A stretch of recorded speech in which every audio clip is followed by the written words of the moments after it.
Hello, my name is Luke Asherle. This is for the Module 1.3 RtI group response.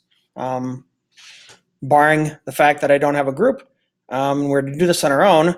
I was to determine 6 to 8 most important ideas regarding effective implementation of RtI that I want to remember moving forward.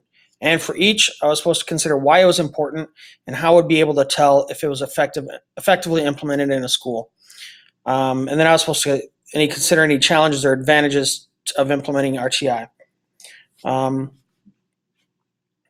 So with that in mind, the ones that I chose were behavior supports, diversity and disproportionality, tiered instruction and interventions, student assessments, RtI special education, and parents and families. The way I went about this is I just did bullet statements with main topics, and the bullet statements underneath the main topics are what I focus on.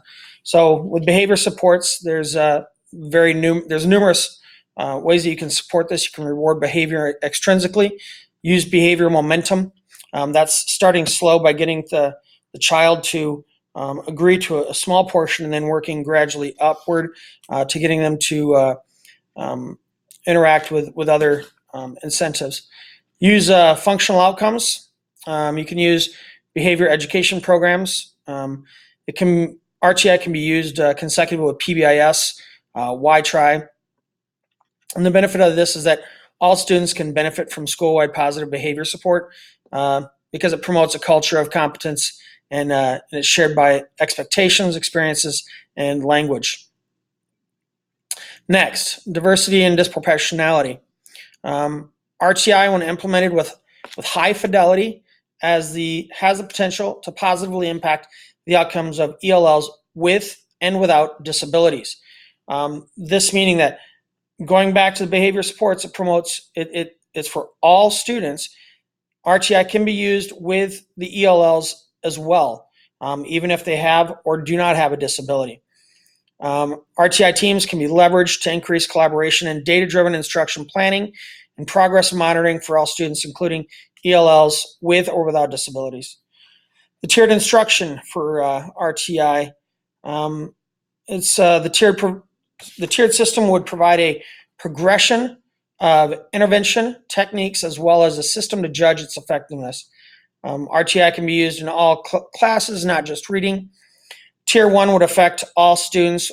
This could be accomplished daily in class using formative assessments or several times throughout the year using common-based measurements like the Iowa Test of Basic Skills. These are the large tests, standardized tests that you would have. Tier 2 would be accomplished after students have been identified as having a need in a specific classroom, not just in reading and writing, but this could be in any classroom, any subject across the board throughout the middle school.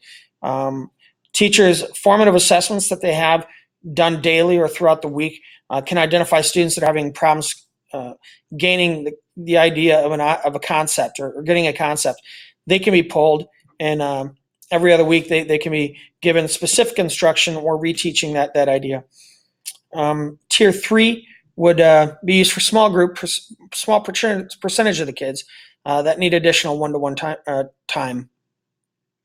Student assessments. Screening or benchmarking common assessments given to the entire school to identify students that might be at risk.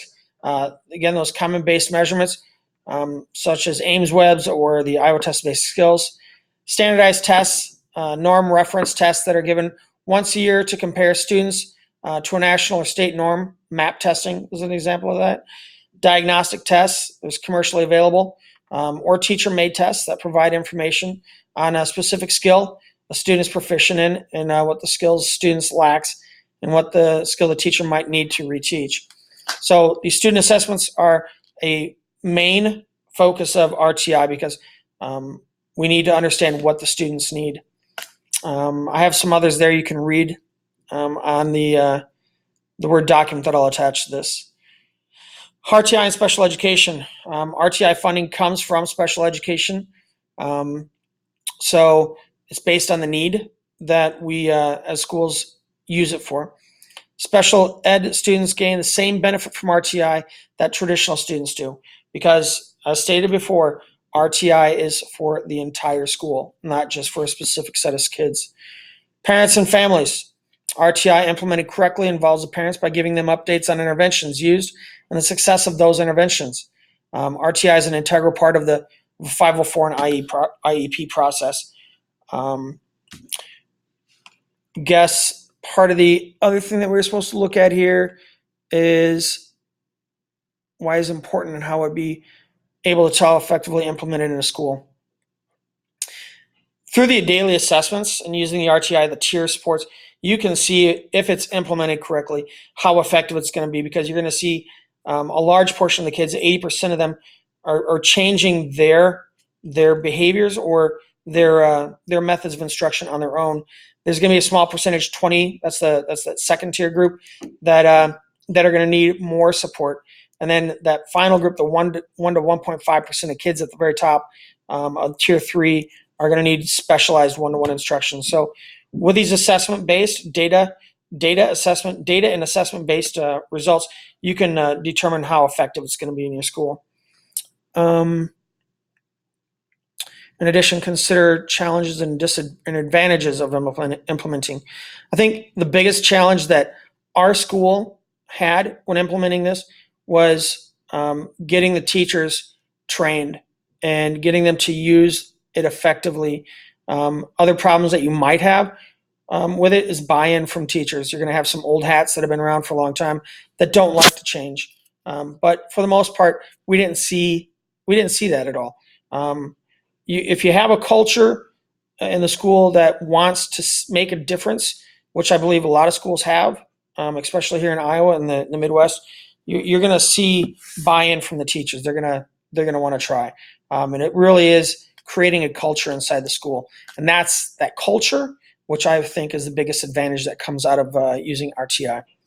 Any questions? Feel free to message me at my BVU mail or my school mail, which is lasherel at. Just message me on the BVU mail, and then if you want my school mail, I'll send it to you. All right. Thank you very much.